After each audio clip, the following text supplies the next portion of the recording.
Todos en el restaurante sabían lo que significaba cuando ella levantaba la mano. La esposa del millonario podía destruir una vida con solo una mirada.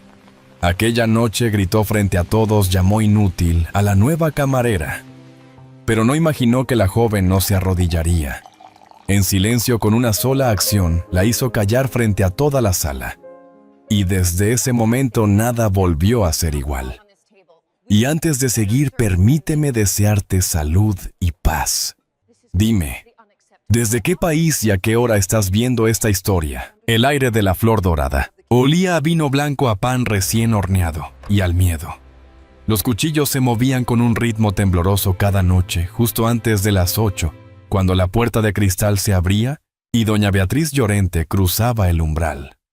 Su entrada era casi un ritual. El chófer abría la puerta del coche, el perfume caro llenaba el vestíbulo, y los camareros se apresuraban a formar una fila de sonrisas nerviosas.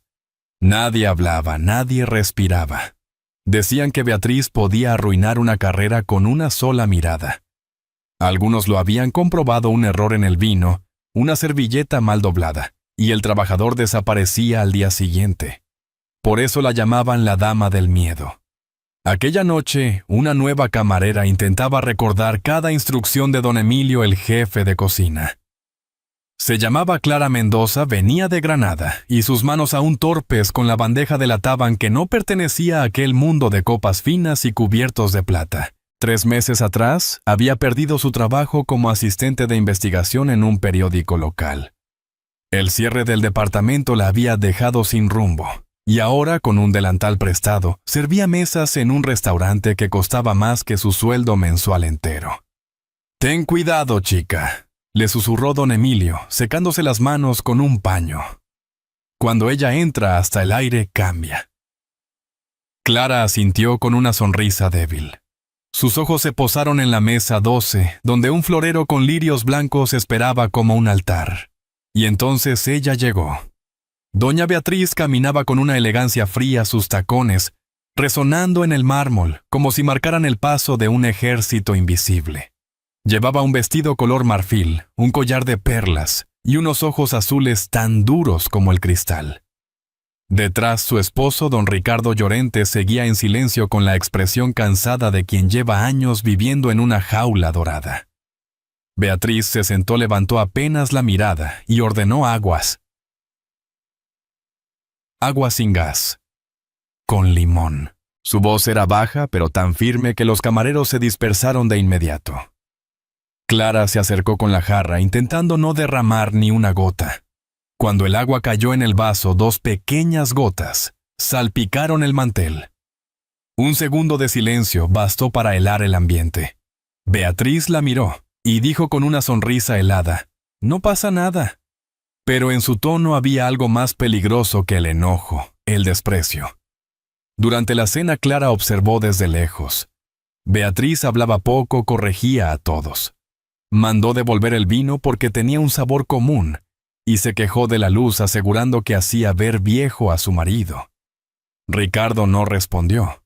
Solo bajó la cabeza y bebió en silencio. Clara sintió un nudo en el pecho. No era solo crueldad lo que había en esa mujer, sino un vacío insondable. Más tarde, mientras recogía las copas, escuchó una risa infantil. Era Mateo, el hijo del cocinero fallecido, un niño de 9 años, que ayudaba en el lavavajillas por las tardes. Corría por el pasillo con una flor amarilla en la mano. «Para ti, señorita Clara», dijo sonriente. «Es la flor dorada». Clara se agachó, la tomó entre los dedos y el mundo pareció ablandarse por un instante. «Gracias», Mateo murmuró. Don Emilio los observó desde la cocina y comentó en voz baja: «Hace años que nadie sonríe así aquí». Cuando Beatriz y su esposo se marcharon, el restaurante quedó envuelto en un silencio extraño. Clara limpió la mesa 12. Bajo la copa encontró una servilleta doblada con cuidado. Dentro, un billete de 50 euros y una frase escrita con tinta azul: «La perfección no existe». Se quedó mirándola largo rato sin saber si era un insulto o una advertencia. Afuera lloviznaba sobre las calles de Sevilla y en el reflejo del cristal, el neón del rótulo hacía brillar el nombre del restaurante como una promesa, La Flor Dorada. Clara cerró el abrigo y salió bajo la lluvia. No vio el coche negro detenido al final de la calle. Detrás del cristal, doña Beatriz la observaba marcharse con una media sonrisa, como si hubiera encontrado al fin una nueva presa. El sol de Sevilla caía oblicuo sobre los ventanales de La Flor Dorada, tiñendo de oro los manteles blancos y los cubiertos relucientes. Era viernes por la noche, y el restaurante bullía de actividad. En la cocina los cuchillos marcaban un ritmo frenético mientras don Emilio revisaba las comandas. «Atención con la mesa 12», gritó sin levantar la vista.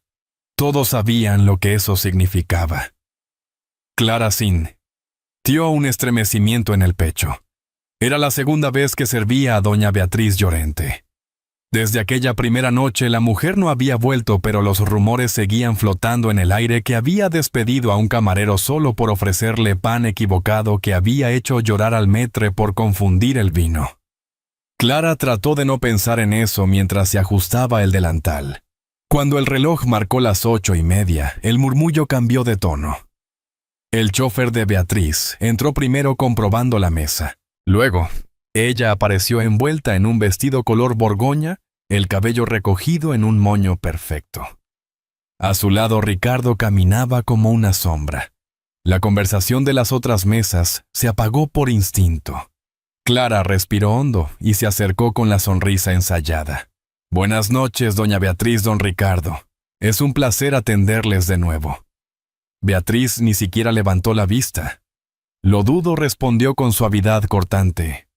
«Agua sin gas con una rodaja de limón y pan de masa madre. Nada más». Durante los primeros minutos todo transcurrió sin incidentes. Clara sirvió el vino, trajo el pan, limpió el borde del plato con la precisión que solo el miedo enseña.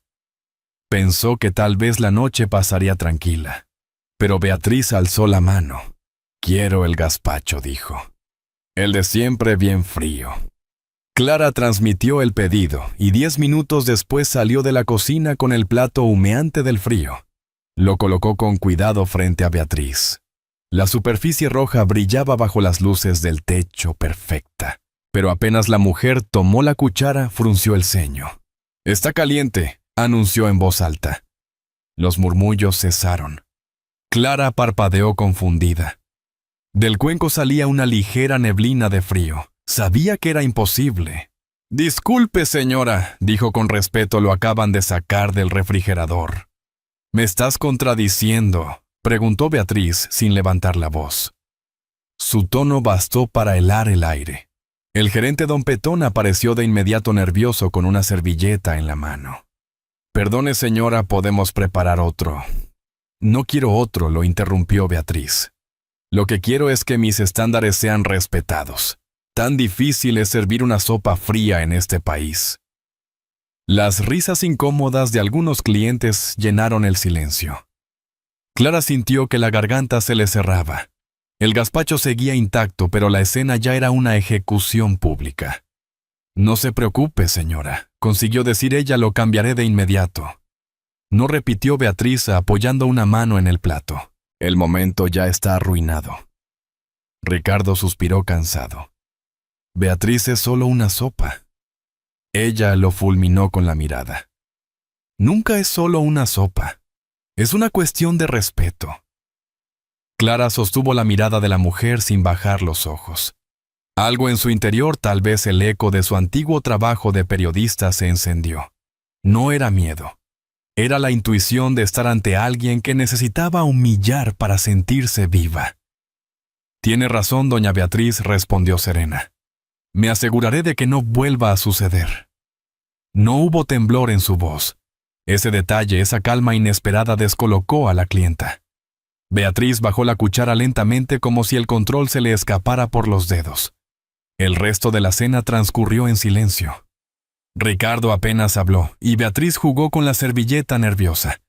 Cuando se marcharon dejó sobre la mesa una propina generosa pero doblada dentro de una nota. A veces el silencio es más peligroso que el error. Clara la encontró mientras recogía los platos. La leyó varias veces sin entender si era una amenaza o una curiosa forma de respeto. En la cocina, don Emilio la observaba con una mezcla de orgullo y preocupación. Esa mujer, murmuró, no soporta perder. Y tú, chica, no sabes lo que has empezado. Más tarde, cuando el restaurante quedó vacío, Mateo apareció de nuevo con su sonrisa. Traía una servilleta doblada. Mira, Clara, dijo. Dibujé la flor que te di ayer. Es más grande. ¿Ves? Ella le acarició el cabello y asintió. Es preciosa, Mateo, pero en el fondo sabía que la calma había terminado. Afuera, bajo las farolas del centro, un coche oscuro esperaba. Dentro, Beatriz sostenía el móvil contra el pecho sin hablar. Sus ojos fijos en la ventana del restaurante parecían prometer algo más que una revancha, una guerra silenciosa. La semana transcurrió con una calma engañosa. La flor dorada seguía llena de risas elegantes y copas tintineando, pero entre los empleados se respiraba una tensión muda.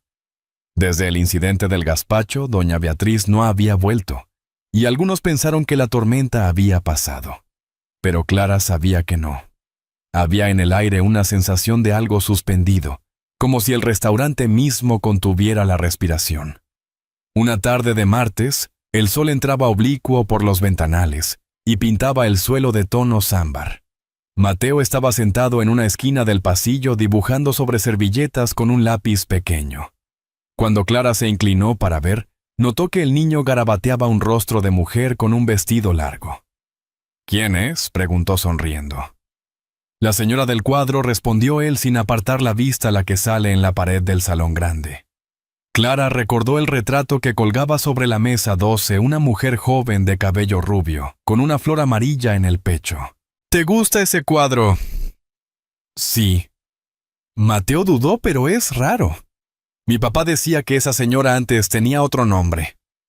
Clara sintió un pequeño vuelco en el estómago. Otro nombre, o sí. Bea Rojas. Lo leí en un papel viejo que estaba en la despensa, murmuró el niño bajando la voz. Pero don Emilio me dijo que no dijera nada, que era un secreto. El lápiz se le cayó de la mano. Clara lo recogió con cuidado, tratando de mantener la calma. Su mente empezó a trabajar con el instinto que nunca había perdido. Algo no cuadraba. Bea Rojas. Un nombre con la fuerza de un pasado que alguien intentaba enterrar. Esa noche, mientras limpiaba las mesas, Clara observó el retrato otra vez. Bajo la luz tenue del salón, los ojos pintados parecían distintos, casi vivos. Le vino a la memoria la frase de Beatriz. La perfección no existe. Quizás no hablaba del restaurante, sino de sí misma. Don Emilio apareció por detrás con su paso lento. Aún pensando en la sopa fría, preguntó con media sonrisa cansada. No respondió ella. Estoy pensando en quién es realmente nuestra clienta estrella. Él la miró en silencio unos segundos y luego suspiró. A veces es mejor no saberlo, Clara. Esta ciudad está llena de fantasmas con nombre nuevo. Ella asintió, pero esa noche no pudo dormir. Encendió su viejo portátil en el pequeño apartamento que alquilaba cerca del río Guadalquivir. Tecleó Bea Rojas Sevilla en el buscador. Nada. Beatriz Llorente devolvía miles de resultados, fotografías en eventos de caridad, cenas de gala, portadas de revistas. Siempre perfecta, siempre inalcanzable. Cuando estaba a punto de rendirse, recordó algo que Mateo había dicho. Un papel viejo en la despensa. Al día siguiente llegó más temprano al trabajo y con el pretexto de ordenar buscó entre los archivadores polvorientos del almacén. Detrás de unas cajas encontró una carpeta de facturas. Entre ellas una hoja amarillenta rota por la mitad, con un logotipo casi borrado: Agencia de Modelos Rojas en Belleza. En una esquina una firma a bolígrafo azul, BR. Clara sintió un escalofrío. Guardó la hoja en el bolsillo de su delantal justo cuando escuchó pasos. Era don Emilio. ¿Qué haces aquí tan temprano?, preguntó con voz áspera. Ordenando un poco, respondió ella sin mirarlo, cerrando la carpeta con disimulo. El hombre la observó un instante, pero no dijo nada. Durante la comida, los empleados hablaban de fútbol, de chismes, de la próxima feria de abril. Clara apenas escuchaba. Sabía que estaba cruzando una línea invisible, pero también que algo en esa mujer la empujaba a buscar la verdad. Al terminar el turno, Mateo corrió hacia ella con las manos manchadas de salsa. «Clara, hoy vino el señor del coche negro. Preguntó si tú trabajas aquí». Ella se agachó y le acarició el cabello. «¿Y qué le dijiste? Que sí». Pero don Emilio lo echó enseguida. Dijo que no quería problemas. Clara miró hacia la calle donde la luz del atardecer se tornaba roja. Entendió que Beatriz seguía vigilándola moviendo los hilos desde la distancia. Apretó los dientes. Si la dama del miedo creía que podía intimidarla, se equivocaba. Esa noche, mientras Sevilla se llenaba de música flamenca, Clara abrió el cuaderno donde solía anotar pensamientos sueltos. Escribió una sola frase. Los monstruos también tienen nombre y apellido. La flor amarilla que Mateo le había regalado seca ya descansaba entre las páginas. Y mientras el río Guadalquivir brillaba bajo la luna, Clara comprendió que la verdad, como esa flor, tarde o temprano, saldría a la luz. El viento de primavera traía el aroma del azahar y el bullicio de las calles, preparándose para la feria de abril. Sevilla entera parecía vestirse de fiesta, pero dentro de la flor dorada, el ambiente seguía cargado de tensión. Desde hacía 3 días, Clara notaba miradas extrañas, conversaciones que se interrumpían al pasar. Algo estaba cambiando, y lo peor era que nadie quería decirle qué. Don Emilio se mostraba más serio que nunca. Ya no sonreía cuando Mateo bromeaba en la cocina, ni encendía la radio como solía hacer al amanecer. Clara comprendió que él sabía más de lo que aparentaba. Una tarde, cuando la mayoría del personal se había ido, lo encontró sentado en la barra mirando una vieja fotografía. En la imagen, más joven y con el cabello oscuro, aparecía junto a una mujer rubia de sonrisa radiante.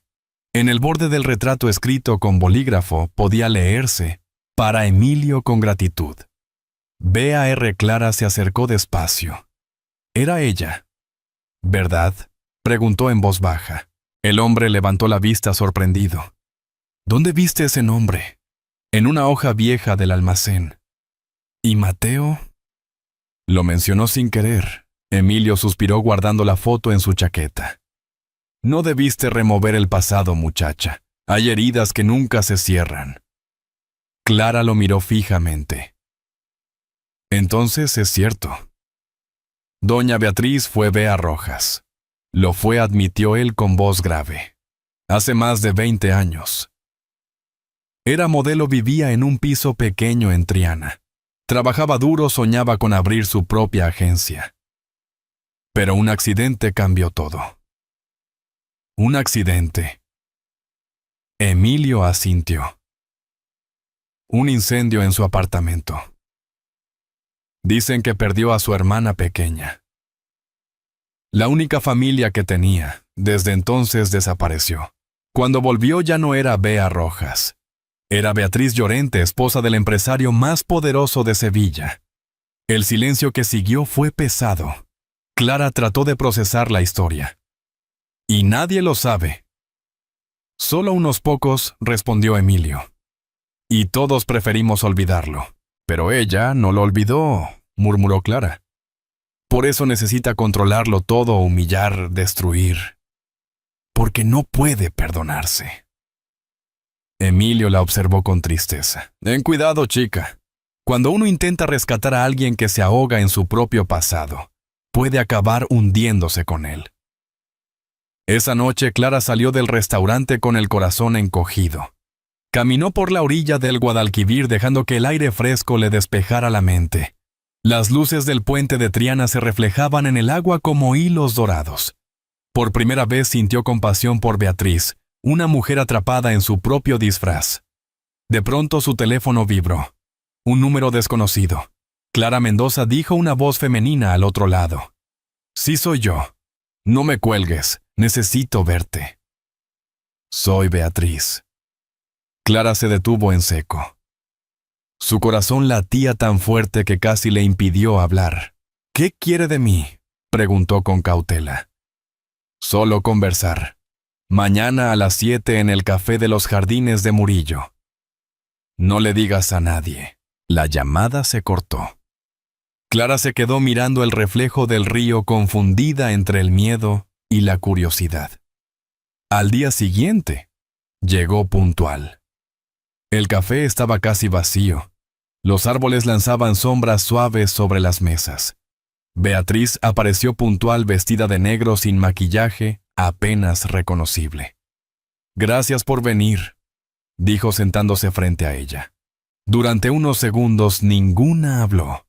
La mujer que había aterrorizado a todo un restaurante ahora parecía frágil, casi humana. «Quiero pedirte algo», dijo Beatriz finalmente. «Olvida lo que sabes. No busques más». Clara la observó en silencio. «¿Por qué? Porque hay verdades que no deben contarse. Algunas pueden destruir lo poco que queda en pie». La camarera respiró hondo. «No soy periodista ya, señora, pero sé reconocer la culpa cuando la veo, y la suya está pidiendo perdón a gritos». Beatriz bajó la mirada tocando el borde de su taza. «Perdón, hay cosas que ni Dios perdona». Antes de que Clara pudiera responder, un hombre con traje oscuro apareció a lo lejos. Beatriz se levantó bruscamente. «Debo irme. Si alguien te pregunta, nunca me viste». Clara la siguió con la mirada mientras se perdía entre los árboles.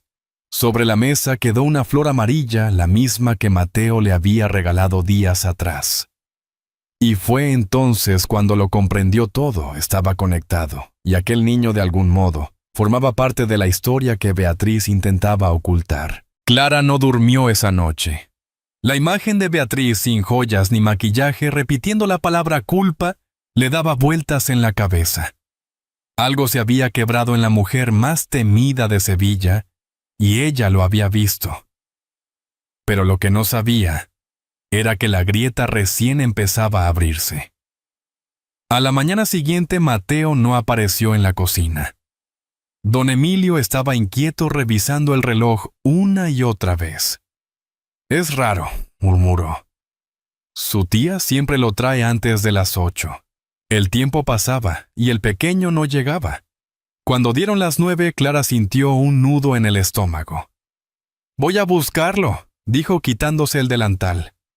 Caminó por las calles estrechas de Triana hasta llegar al barrio donde vivía el niño. Golpeó la puerta de la pequeña casa, pero nadie respondió. Una vecina al verla se asomó. «¿Busca al niño Mateo?», preguntó. «Sí». «Lo ha visto esta mañana. Una señora elegante vino en coche. Dijo que lo llevaría a conocer un sitio bonito». Clara sintió que el suelo se le movía. Sabía perfectamente quién era esa señora elegante. Sin perder tiempo corrió de regreso al restaurante. Emilio dijo agitada: «Beatriz se ha llevado al niño». El chef dejó caer el cuchillo pálido. «Dios mío. No puede ser». Buscó en su chaqueta la vieja fotografía y la extendió sobre la mesa. En el fondo, detrás de la joven Bea Rojas, se veía una niña de unos 8 años, con la misma sonrisa y los mismos ojos que Mateo. Esa niña, dijo Emilio en voz baja, era su hermana. Se llamaba Marina. Murió en el incendio, o eso creímos todos. Clara comprendió. ¿Y si no murió? ¿Y si sobrevivió y tuvo un hijo? Emilio negó con la cabeza, incrédulo. Entonces ese niño... Sí, interrumpió Clara. Mateo podría ser su sobrino, el último lazo de sangre que le queda. Sin pensarlo 2 veces, tomaron el coche del restaurante. Beatriz vivía en una finca a las afueras de Sevilla, rodeada de olivos y silencio. Cuando llegaron, el portón estaba entreabierto. Dentro, el jardín olía a jazmín y a misterio. En el patio, Clara vio la escena: Beatriz arrodillada frente a Mateo, mostrándole un colgante dorado con forma de flor, el mismo que la mujer del cuadro llevaba en el pecho. «¿Te gusta?», preguntaba con voz temblorosa. «Era de mi hermana». El niño asintió curioso. «Se parece a la que dibujo», siempre dijo inocente. «Mi mamá tenía una igual». Beatriz palideció. «¿Tu mamá ¿Cómo se llamaba tu mamá, cariño Marina?, respondió él sin dudar. Un silencio denso llenó el aire. Beatriz se tambaleó llevándose la mano al pecho. Sus ojos se humedecieron. No, no puede ser. Clara dio un paso adelante. Se puede. Marina era tu hermana. Ella sobrevivió, Beatriz. Y ese niño es su hijo. Beatriz la miró con desesperación. ¿Dónde está mi hermana Clara?, bajó la voz. Murió hace 3 años en Granada. Trabajaba en un taller de costura. Me lo contó el propio Mateo cuando hablábamos de su madre. La mujer cayó de rodillas rompiendo en llanto. Mateo, confundido, se acercó y la abrazó con ternura. No llores, señora, dijo con la inocencia más pura. Mi mamá decía que las flores doradas crecen donde hay perdón. Beatriz lo miró temblando. Acarició su rostro como si intentara recordar el tacto perdido de su hermana. En ese gesto simple toda su dureza se desmoronó. Emilio, que observaba desde la entrada, tenía los ojos húmedos. Durante años pensó que el fuego se lo había arrebatado todo. Tal vez hoy empiece a creer que el amor no muere en las llamas. Beatriz se levantó despacio y con voz quebrada miró a Clara. No sé cómo agradecerte. No me agradezcas a mí, respondió la joven. Agradece al niño que te devolvió a tu familia. El viento sopló haciendo que los pétalos de los jazmines cayeran sobre el suelo. Mateo los miró sonriendo. Parece nieve, dijo. Beatriz le tomó la mano. No, cariño. Son las flores doradas, y prometo que esta vez no las dejaré marchitar. Clara los observó en silencio, sabiendo que ese momento marcaría el inicio de una nueva historia. Por primera vez el rostro de Beatriz mostraba algo que nunca antes se había visto en ella: paz. Pero mientras el sol caía tras los olivos, Clara sintió un leve escalofrío. Sabía que todavía quedaba una verdad por revelar. Algo que Emilio no le había contado del todo. El amanecer pintaba los campos de Sevilla con un resplandor dorado. El viento movía suavemente los olivos de la finca Llorente. Y por primera vez en años, la casa no olía a perfume caro, ni a silencio tenso, sino a pan tostado y a café recién hecho. Clara llegó temprano. Habían pasado 3 días desde aquel encuentro entre Beatriz y Mateo, y todavía le costaba creer que aquella mujer, antes altiva y temida, ahora abría la puerta con una sonrisa sincera. «Pasa, hija», dijo Beatriz con voz suave. «Mateo está en el jardín. Quiere enseñarte algo». En el patio el niño había plantado varias macetas pequeñas. Cada una tenía una flor dorada pintada con témpera sobre las hojas. «Mira», Clara dijo con entusiasmo. «La tía Bea me enseñó a sembrarlas». Beatriz sonrió, y el brillo en sus ojos era distinto. Ya no había dureza, solo ternura. Emilio apareció poco después cargando una cesta con pan. «Traigo desayuno». Y Paz bromeó, provocando una risa general. La tensión que había marcado sus vidas parecía disiparse poco a poco como la niebla sobre el río Guadalquivir. Mientras comían, Beatriz sacó un sobre amarillo del bolsillo. Lo colocó frente a Clara. «Esto es para ti», dijo. «Dentro hay documentos de una fundación que quiero crear, la Flor Dorada. Un lugar donde niños sin familia puedan estudiar, jugar y no sentirse olvidados. Mateo será el primero en llevar su nombre». Clara la miró conmovida.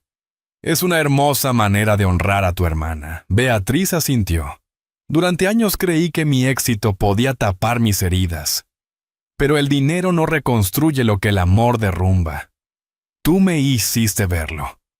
El silencio que siguió no fue incómodo, sino sereno. Emilio encendió la radio vieja y sonó una copla antigua de Rocío Jurado. Mateo empezó a tararearla mientras regaba las flores. Beatriz observó al niño, y sus labios temblaron al pronunciar las palabras que nunca antes se había atrevido a decir. «Perdóname, Marina. Te busqué en los espejos, en las fiestas, en los hombres, pero solo te encontré en la sonrisa de tu hijo». Clara se acercó y puso una mano sobre su hombro. «Ella estaría orgullosa de ti. El perdón no borra el pasado, pero florece sobre él». El viento sopló levantando los pétalos dorados que Mateo había pintado. Algunos cayeron sobre las manos de Beatriz, otros se quedaron pegados a su vestido negro. Parecía una lluvia de luz. De pronto se escuchó la voz del niño. «¡Mira, tía Bea!», gritó. «¡Una mariposa!». Una pequeña mariposa amarilla se posó sobre una de las flores recién plantadas. La mujer la miró y una lágrima resbaló por su mejilla. Marina también amaba las mariposas, susurró. Decía que eran el alma de quienes encuentran la paz. Clara sonrió conteniendo la emoción. Entonces quizás hoy tu hermana haya vuelto a casa. El sol comenzó a elevarse sobre los olivos, iluminando el rostro de Beatriz, que por fin parecía libre de peso. Mateo corrió hacia ella y la abrazó con fuerza. «Tía Bea, ¿puedo quedarme contigo los fines de semana?». Ella lo estrechó entre sus brazos. «No, cariño, no solo los fines de semana. A partir de hoy esta será tu casa también». Emilio desde la puerta los observaba en silencio. Sabía que aquel momento sellaba algo más grande que una reconciliación. Era el renacimiento de una familia. Clara se despidió poco después. Caminó hacia el coche con una sensación de plenitud difícil de explicar.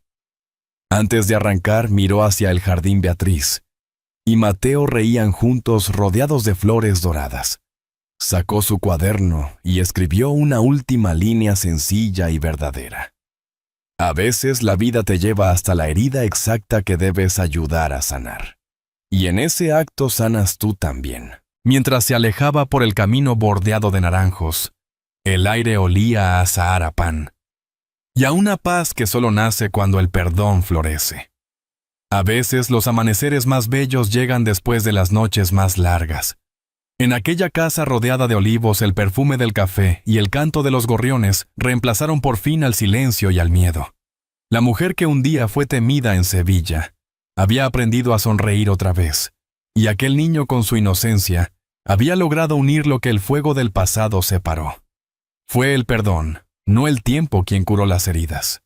Si esta historia te ha tocado el corazón, escribe el número 1 en los comentarios. Y si crees que pudo contarse de otra manera, escribe el 0. Nos encantará leer tu opinión.